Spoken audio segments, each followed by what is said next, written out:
Hi, I'm Gigi, an ex-Amazon senior leader and bar raiser. So today's video should help clarify what you should do about your Amazon interview story length. There's tons of conflicting information out there about what your Amazon interview story length should be, with even different Amazon coaches telling you different things. So I'm going to give you my perspective as a bar raiser based on thousands of hours of interviewing and having interviewed hundreds of candidates who then went on to get hired. Now, please do make sure you watch until the end to get an incredible freebie which will help you achieve what I'm about to describe.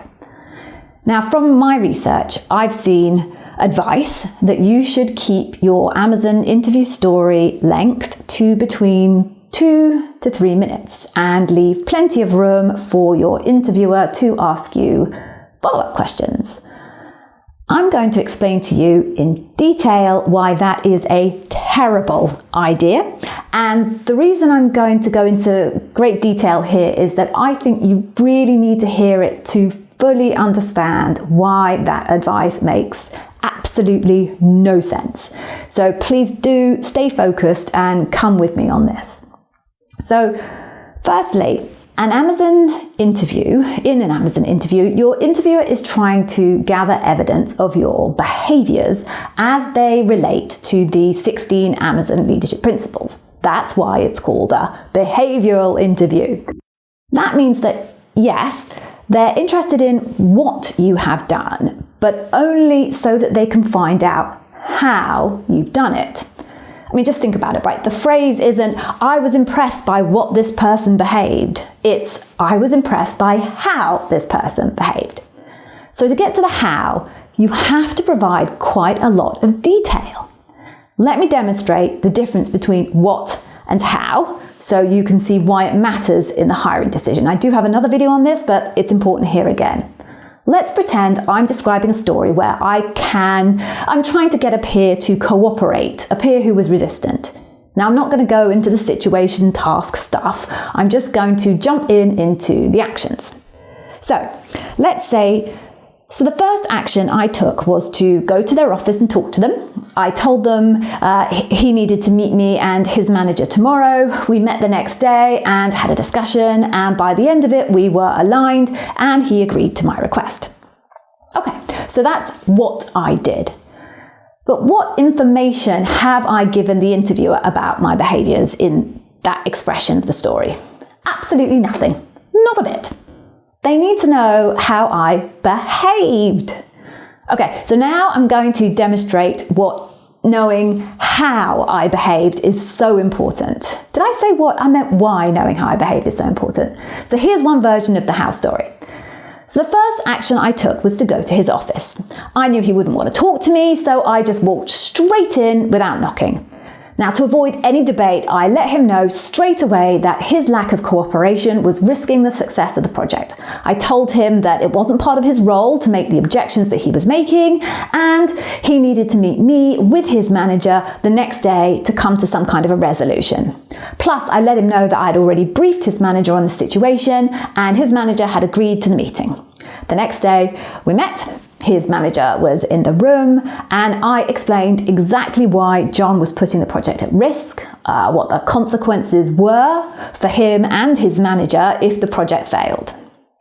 Now, John continued his objections, but it really was nonsense. And by the end of the meeting, his manager instructed John that he just had to do it. All right, so here's the second version of the how. If you heard a bang there, that was my postman.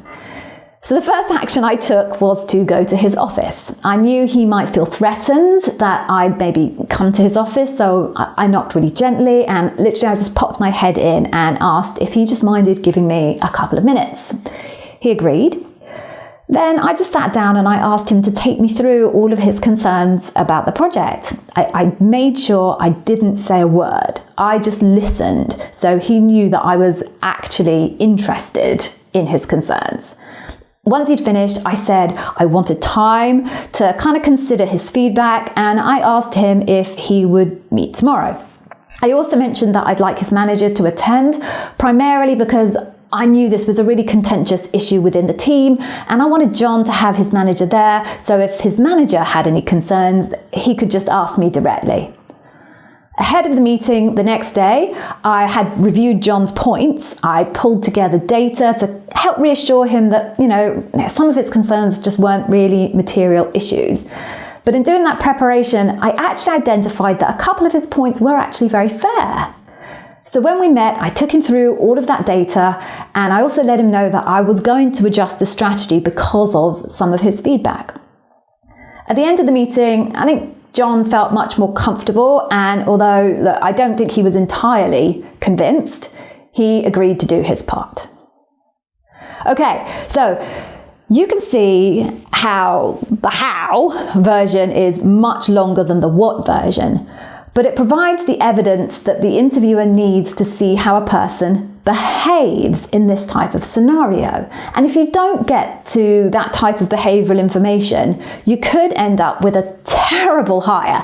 Imagine if I'd hired the person who had the first version of the how. Disaster.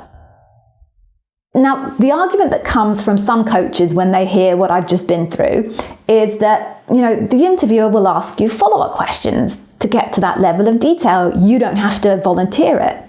Well, what if they don't? What if you have a bad interviewer, or an interviewer that's having a bad day, or an inexperienced interviewer? All of that kind of excellent behavioral evidence that you have to offer may never get out on the table. So no, 2 to 3 minute answers are a very bad idea. 2 to 3 minute answers are an especially bad idea if you are applying for middle management roles and above. That's because to make an example 2 or 3 minutes long at that level, you have to really simplify it. Now, simple professional experiences happen to junior people, not senior people. So if you simplify your stories, you'll make yourself sound too junior for the role that you're applying for. Does it make sense now? Okay, so Gigi, you've told me not to do 2 to 3 minute answers, but what length should I use? Fair enough. Unfortunately, it's actually quite a wide range, and you're going to have to decide it for yourself. It would be so lovely if I could give you that kind of simple silver bullet answer. Everybody wants that. And that's why plenty of coaches present things as if they were silver bullets, because it sells. But honestly, there's just no silver bullet here. And if there was, I would be completely rich.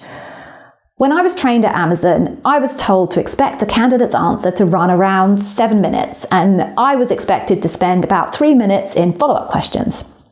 Then, in my experience interviewing and bar raising, it became apparent to me that there was a bit more range than that.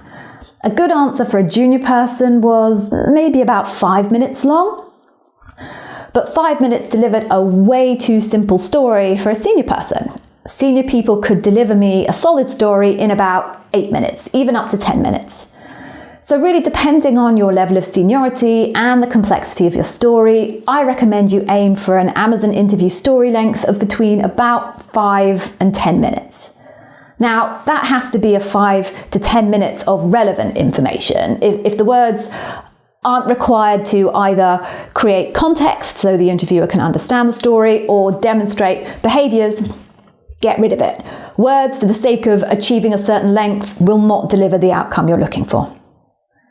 Okay, so that is my advice for how long your Amazon interview story length should be. If you have questions about this, just drop me a comment below, and please, of course, give me a like for this video so other candidates who could do with my advice can find it.